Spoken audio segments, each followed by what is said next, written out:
Good morning students. Chapter 7 नियंत्रण एवं समन्वय के पार्ट 2 में आप सबका बहुत स्वागत है। यहाँ पर हम लोगों ने देखा था इसके पार्ट 1 में इसकी परिभाषाएं थी। इस चैप्टर से जो इम्पोर्टेंट्स थे, जो क्वेश्चन के लिए एग्जामिनेशन पॉइंट ऑफ व्यू से, वो हमने आपको बताया था। नियंत्रण एवं समन्वय तंत्रिका तंत्र और अंतःस्रावी ग्रंथि दोनों के द्वारा होता है जंतु में। और पादप के केस में हम लोग देखेंगे तो पादप में तंत्रिका तंत्र नहीं होता है, लेकिन उसमें हार्मोन्स होते हैं। इसको हम लोग आगे समझेंगे।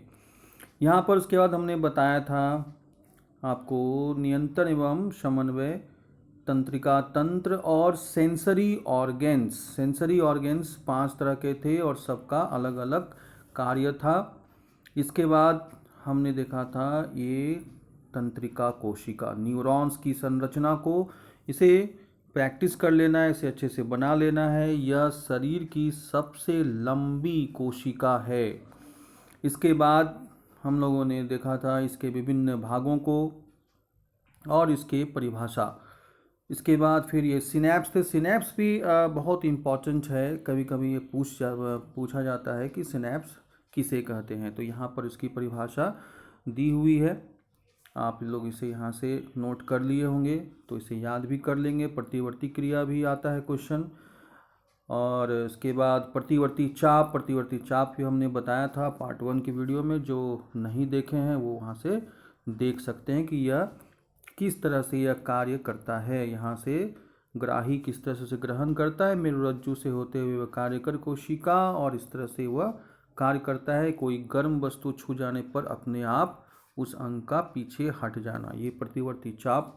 जब हम खींचते हैं किरण आरेख द्वारा तो उसे प्रतिवर्ती चाप कहते हैं और यह क्रिया प्रतिवर्ती क्रिया कहलाती है। इसके बाद हम लोगों ने देखा था कि कितने प्रकार की अनुक्रियाएं होती हैं। ऐच्छिक है, अनैच्छिक है, प्रतिवर्ती क्रिया, और सब अलग अलग उसका नियंत्रण का जो जगह है। ऐच्छिक अग्रमस्तिष्क और अनैच्छिक मध्य एवं पश्चिम मस्तिष्क। प्रतिवर्ती क्रिया मेरुरज्जु के द्वारा, जो हमने बताया था कि मस्तिष्क का जो है ये जो भाग होता है और इसी से जुड़े होते हैं पीछे का भाग, ये मेरुरज्जु जो रीढ़ की हड्डियों में सुरक्षित रहता है। तो इसी मेरुरज्जु के द्वारा यह प्रतिवर्ती क्रिया नियंत्रित होती है। इसके बाद प्रतिवर्ती क्रिया की हमें आवश्यकता क्यों होती है। अगर ये क्रिया नहीं होगी तो हमारे शरीर को क्षति पहुंच सकती है।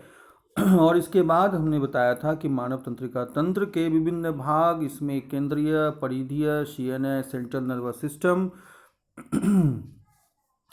Central nervous system, PNS, peripheral nervous system, मस्तिष्क, मेरुरज्जु, और इसके बाद पीएनएस के 2 भाग, कपाल तंत्रिका, मेरु तंत्रिका।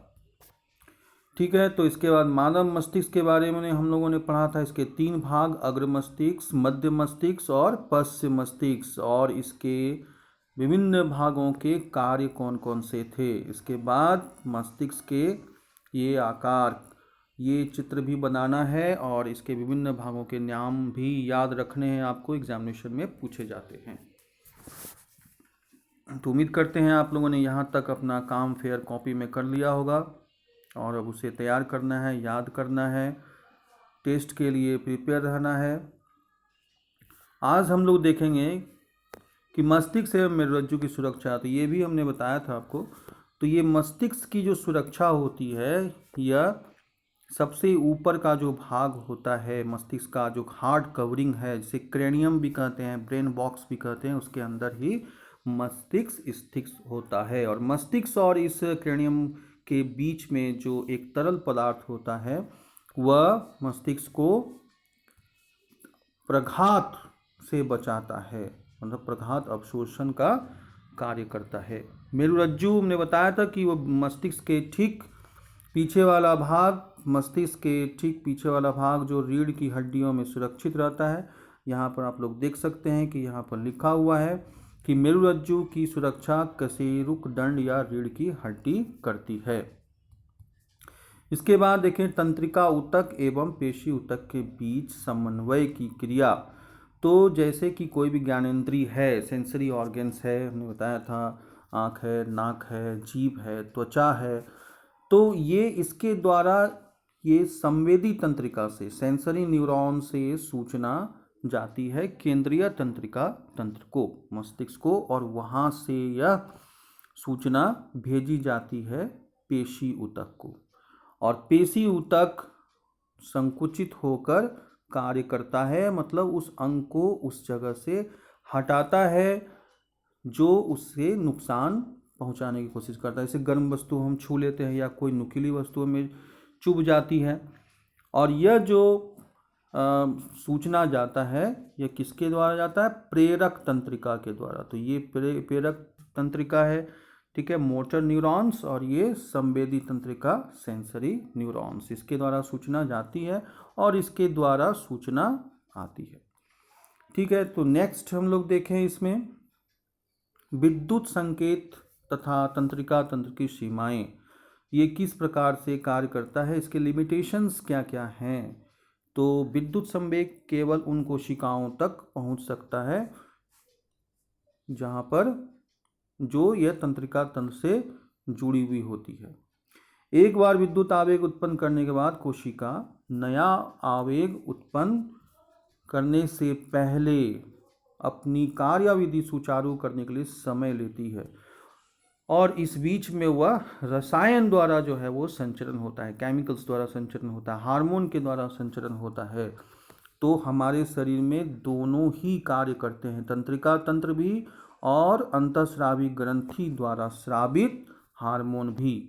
अतः कोशिका लगातार आवेग उत्पन्न नहीं कर सकता है। पौधों में कोई तंत्रिका तंत्र नहीं होते हैं, ये हमने पहले ही बता चुके हैं आपको, उसमें हार्मोन्स होते हैं, उसके बारे में हम लोग आगे देखेंगे। इसके बाद यहाँ देखें नेक्स्ट रासायनिक संचरण, जो हमने बताया था कि जब आवेग उत्पन्न नहीं होता है कुछ देर के लिए, जब एक आवेग उत्पन्न हुआ और दूसरा आवेग उत्पन्न करने में हमने बताया था कि कुछ समय लेता है, तो वह कुछ समय लेता है, तो उस बीच में जो यह संचरण होता है आवेग का, वह किसके द्वारा होता है? ये रासायनिक संचरण के द्वारा। तो विद्युत संचरण की सीमा को दूर करने के लिए तो ये इसका कंपनसेट करता है, तब वह उस समय इसके द्वारा कार्य होता है। तो उसकी सीमा को दूर करने के लिए रासायनिक संचरण का उपयोग शुरू होता है, ठीक है। इसके बाद हम लोग देखें कि पौधों में समन्वय की क्रिया कैसे होती है। ये तो इतने जो हम लोगों ने जाना ये जंतु के बारे में था, जिसमें दोनों ही सिस्टम थे, तंत्रिका तंत्र भी था और अंतःस्रावी ग्रंथि तंत्र भी था, जिसके द्वारा हार्मोन स्रावित होते। अब हम प्लांट के बारे में देखें तो पौधों में समन्वय की जो क्रिया होती है वह कैसे होती है। तो यहाँ पर देखें कि सबसे पहले पौधों में से दो भाग में बांटा गया है, एक वह जो वृद्धि का गति पर निर्भर ना होना, और दूसरा है जो वृद्धि पर निर्भर करता है। तो यहाँ पर देखें उद्दीपन के लिए तत्काल अनुक्रिया, पहला है कि वृद्धि पर निर्भर ना होना, नंबर 1। नंबर 2, पौधे विद्युत रासायनिक साधन का उपयोग कर सूचनाओं को एक कोशिका से दूसरी कोशिका तक पहुंचाते हैं।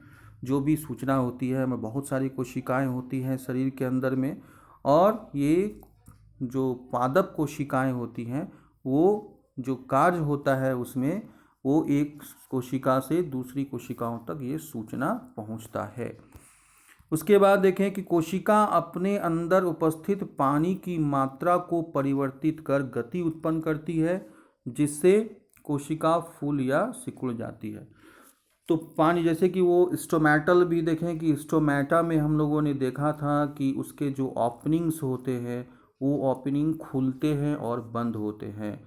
तो जब यहाँ टर्जिडिटी हो जाता है, इसमें कोशिकाओं में पानी आता है तो यह फूल जाता है, और फूलने से क्या होता है कि यह फैलाव इसके अंदर उत्पन्न होता है और यह ओपनिंग्स खुल जाते हैं। लेकिन पानी की कमी होने पर यह सिकुड़ जाती है, और यह इसके सिकुड़ने से यह ओपनिंग जो होता है, रंध्र छिद्र जो होता है वो बंद हो जाता है। तो ये इस प्रकार का इसमें उद्दीपन का कार्य होता है। इसमें एक उदाहरण और दिया हुआ है यहाँ पर कि छूने पर छुई हुई पौधे की पत्तियों का सिकुड़ना। तो आप लोगों ने देखा होगा छुई हुई का पौधा, उसकी पत्तियाँ जो होती है छोटी छोटी पत्तियाँ होती हैं, और उसकी पत्तियों को जब हम लोग जैसे ही टच करते हैं, है ना, तो वो क्या होता है, तुरंत वो आपस में सिकुड़ कर बिल्कुल चिपक जाती है, और थोड़ी देर के बाद फिर वो पत्तियाँ फिर से वो इसी तरह से खिल जाती है। तो ये जो कार्य है यह भी उद्दीपन का ही कार्य है जो पौधों में होता है, जिसका यहाँ पर ये एक उदाहरण है। ठीक है, नेक्स्ट देखें वृद्धि के कारण गति। तो वृद्धि के कारण गति में हम लोग देखेंगे कि बहुत सारे उदाहरण हैं जो आप लोगों ने देखे भी होंगे अपने डेली लाइफ्स में। जैसे ये प्रतान, एक उदाहरण यहाँ दिया हुआ है प्रतान का।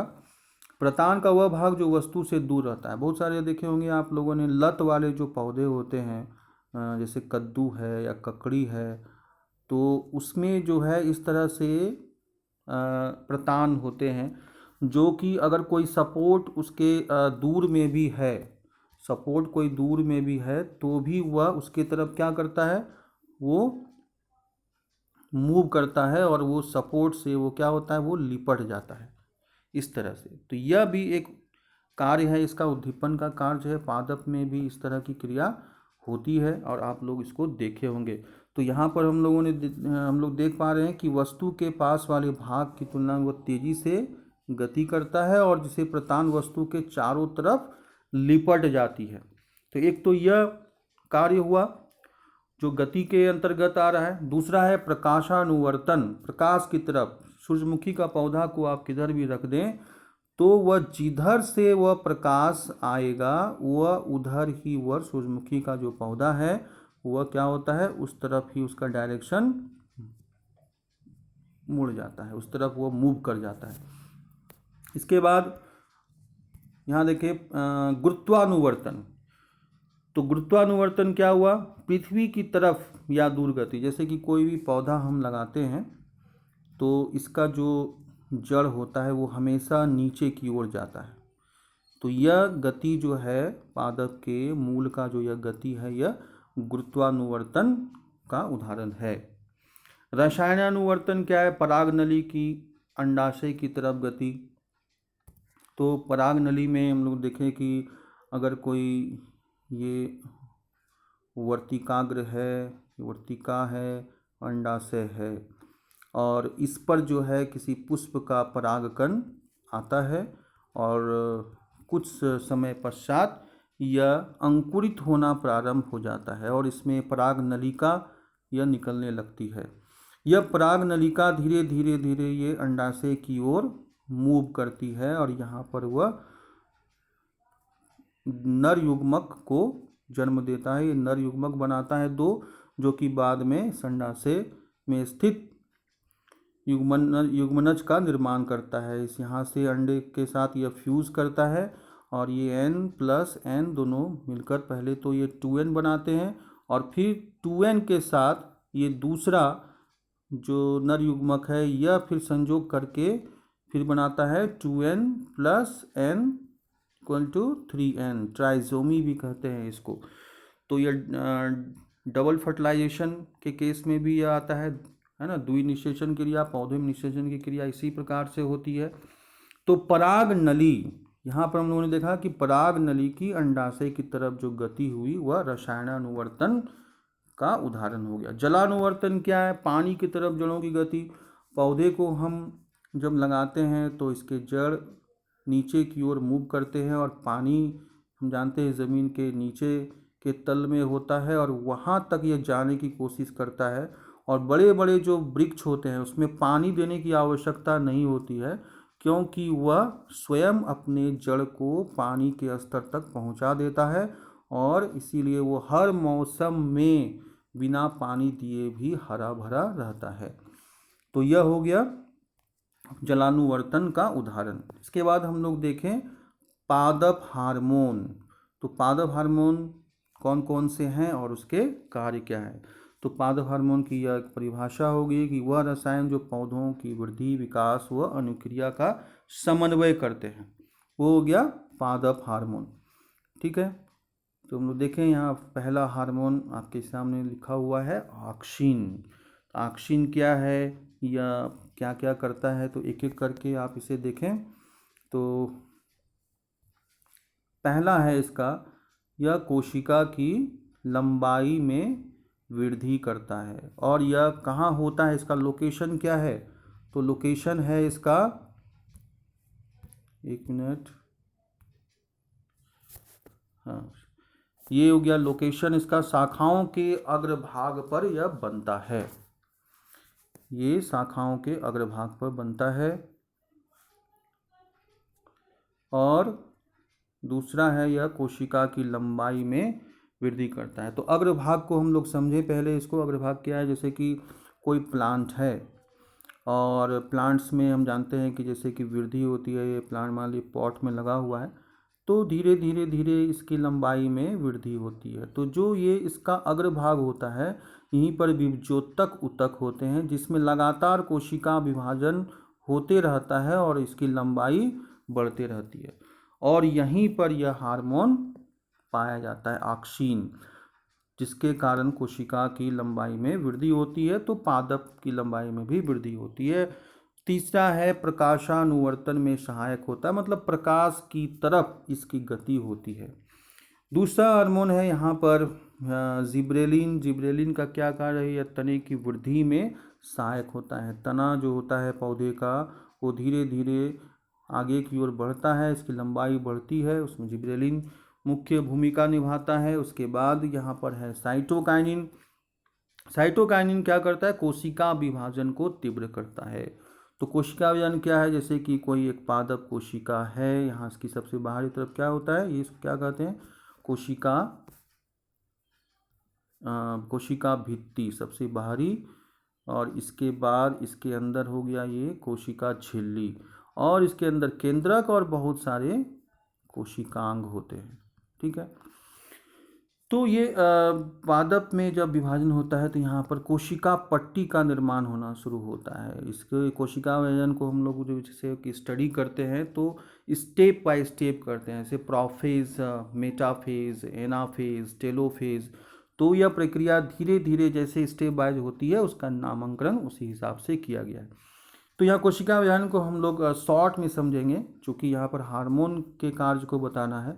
तो कोशिका पट्टी का निर्माण होता है और धीरे धीरे यह कोशिका पट्टी दोनों तरफ से ऐसे बढ़ती है, और जब ये पूर्ण रूप से यह बढ़ जाती है तो यहाँ पर केंद्रक का भी जो है विभाजन होता है, और केंद्रक के गुणसूत्र आधे इधर चले जाते हैं, आधे इधर आ जाते हैं। इस प्रकार से यह कोशिका दो भाग में बंटकर दो कोशिकाओं का निर्माण करते हैं, और यहाँ पर हाफ हाफ गुणसूत्र जो है क्रोमोसोम चले आते हैं।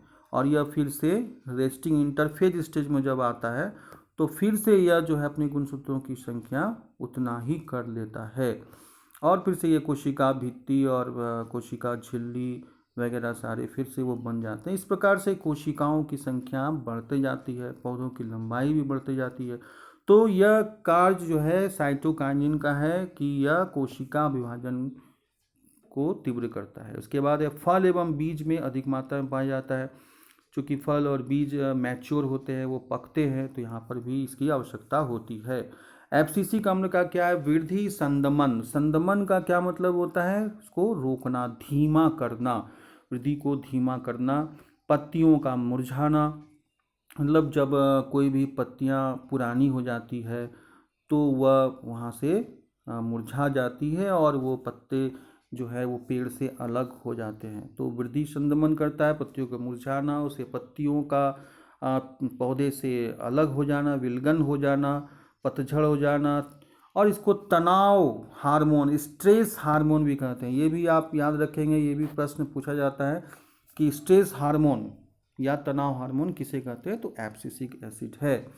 इसके अलावा पादप में एक और हार्मोन पाए जाते हैं, इथिलीन। इथिलीन का कार्य है फलों को पकाने में मदद करना। ठीक है, तो हम लोग अब देखें नीचे, और जंतुओं में हार्मोन। तो जंतु में जो हार्मोन होते हैं वो किस किस अंतःस्रावी ग्रंथियों से स्रावित होते हैं। तो यहाँ पर देखें, पहले इसका परिभाषा है। हार्मोन ये वो रसायन है जो जंतुओं की क्रियाओं, विकास एवं वृद्धि का समन्वय करते हैं। और अंतःस्रावी ग्रंथि के बारे में हम लोग क्या लिख सकते हैं कि ये वो ग्रंथियां हैं जो अपने उत्पाद रक्त में स्रावित करती हैं और हार्मोन कहलाते हैं। ठीक है, तो यहाँ पर हम लोग इसको थोड़ा सा आपको हम समझाते हैं यहाँ पे कि अंतःस्रावी ग्रंथि और बाह्यस्रावी ग्रंथि में क्या अंतर है। तो बाह्यस्रावी ग्रंथियां जो होती हैं वो एंजाइम का स्राव करता है और वह किसी नलिका के द्वारा, डक्ट के द्वारा उसका प्रवाह होता है। और अंतःस्रावी ग्रंथि जो होती है वह अपने उत्पाद को डायरेक्ट, मतलब हार्मोन का डायरेक्ट ब्लड में फ्लो होता है। और हार्मोन स्रावित करने वाली ग्रंथि को अंतःस्रावी ग्रंथि कहेंगे और एंजाइम स्रावित करने वाली ग्रंथि को बाह्यस्रावी ग्रंथि कहेंगे। ठीक है, तो ये डिफरेंस हमको बताना था। अब हम लोग जो इसके सिलेबस में है आपका, ये पढ़ना है, याद भी रखना है कि कौन कौन से हार्मोन हैं और किस ग्रंथि से स्रावित होते हैं। तो पहला ये हार्मोन हम लोग देखें तो पहला हार्मोन है थायरॉक्सिन। तो थायरॉक्सिन हार्मोन कैसे स्रावित होता है, कहाँ से? तो थायरॉक्सिन हार्मोन अब2 ग्रंथि, इसको थायरॉइड ग्लैंड भी कहते हैं, ठीक है, वहाँ से स्रावित होता है। और यह होता कहाँ है? ये बिल्कुल यहाँ गले के पास, यहाँ पर। ठीक है, इसके अलावा ये जो गले का पोजीशन है जहाँ पे ये थायराइड ग्लैंड होते हैं, अब2 ग्रंथि, उसी के पास यहाँ पर और भी एक ग्लैंड्स होता है 2 पेयर्स में, जिसको हम कहते हैं परावटु ग्रंथि, पैराथायराइड ग्लैंड्स, वो भी होता है। तो इसका कार्य क्या है, थायरॉक्सिन का कार्य क्या है? तो यहाँ पर उसका कार्य हम लोग देखें कि ये कार्बोहाइड्रेट, प्रोटीन व वसा का उपापचय करता है। इसको आप लोग नोट डाउन करते जाइए साथ ही साथ, ताकि आपका नोट्स प्रिपेयर हो जाए। कार्बोहाइड्रेट, प्रोटीन और वसा का उपापचय। ठीक है, हम लोग और ऐसे इस हार्मोन के स्रावन के लिए क्या आवश्यक है? आयोडीन का होना आवश्यक होता है। दूसरा हार्मोन है वृद्धि हार्मोन। यह स्रावित होता है पीयूष ग्रंथि, इसको पिट्यूटरी ग्लैंड भी कहते हैं।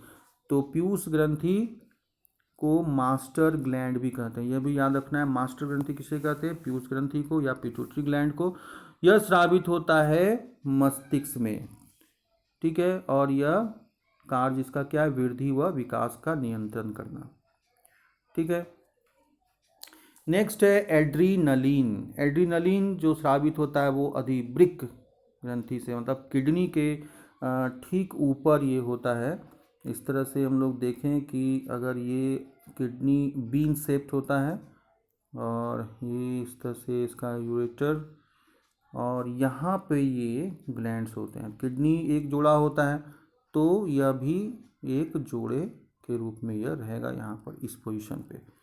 ठीक है, और इससे जो स्रावित होने वाला हार्मोन है वो एड्रीनलिन है। और इसका कार्य क्या है? तो यह बीपी क्या हो गया? बीपी करता है ब्लड प्रेशर का नियंत्रण करता है, जब या हृदय की धड़कन का नियंत्रण करता है। आपातकाल में, मतलब जब कभी आदमी को कभी क्रोध आ जाए या बीपी बढ़ जाता है, हृदय की धड़कन बढ़ जाती है, तो ये हार्मोन जो है एड्रीनलिन, ये इसको नियंत्रित करता है, उसे रोकने की कोशिश करता है। इसमें एपिनेफ्रीन, नॉर एपिनेफ्रीन जैसे हार्मोन स्रावित होते हैं। ठीक है, अब यहाँ पर हम देखें कि इंसुलिन का क्या कार्य है, इससे तो हम लोग अवगत है। इंसुलिन अग्नाशय से स्रावित होता है। अग्नाशय अर्थात पेंक्रियाज। और यह कहाँ होता है? ठीक उदर के नीचे। हमने जब डाइजेस्टिव सिस्टम पढ़ा रहे थे तो हमने बताया था कि इस तरह से यह उदर का भाग होता है। और यहाँ पर तो क्या होता है? यकृत और इसमें पित्ताशय, इससे पित्त रस निकलता है। और ठीक यहाँ पर पत्ती के आकार का होता है अग्नाशय, पेंक्रियाज, और इसी से स्रावित होता है इंसुलिन। और इसका कार्य क्या है, रक्त में जो शर्करा है उसकी मात्रा को नियंत्रित करता है। और इंसुलिन स्रावित नहीं हो तो क्या होगा, उसे डायबिटीज़ नामक बीमारी हो जाएगा, अर्थात रक्त में शर्करा की मात्रा बढ़ जाएगी। ठीक है, इसके बाद हम लोग देखें नेक्स्ट लिंग हार्मोन। लिंग हार्मोन में नर है तो वह वृषण होगा, जिसमें टेस्टोस्टेरोन नामक ये हार्मोन स्रावित होता है। टेस्टोस्टेरोन नर में और अंडाशय है मादा में तो उससे एस्ट्रोजन, ये दो हार्मोन भी याद रखना है। और यह यौवनारंभ से संबंधित परिवर्तन लाता है, लैंगिक परिपक्वता, ठीक है, पेट के निचले हिस्से में स्थित होता है। ठीक है, तो नेक्स्ट हम लोग देखें कि आयोडीन युक्त नमक क्यों आवश्यक है। ये भी इम्पॉर्टेंट लाइन है यहाँ पर, इसको आप लोग यहाँ से नोट करें कि हमें नमक तो हम लोग खाते हैं, कॉमन सॉल्ट हम लोग जानते हैं, कॉमन सॉल्ट का सूत्र भी क्या होता है, NaCl, सोडियम क्लोराइड। और हम लोग जो खरीदते हैं नमक उसमें क्या मिला होता है, आयोडीन। तो ये आयोडीन क्यों आवश्यक है, ये आयोडीन इसलिए आवश्यक है कि यह थायरॉक्सिन हार्मोन को बनाने में मदद करता है। ठीक है, थायरॉक्सिन क्यों के क्या क्या किसका कार्य क्या है थायरॉक्सिन का, अभी हम लोग देखे थे हम लोग चार्ट में ऊपर। थायरॉक्सिन कार्बोहाइड्रेट, वसा और प्रोटीन के उपापचय का नियंत्रण करता है, इससे शरीर की संतुलित वृद्धि हो सके।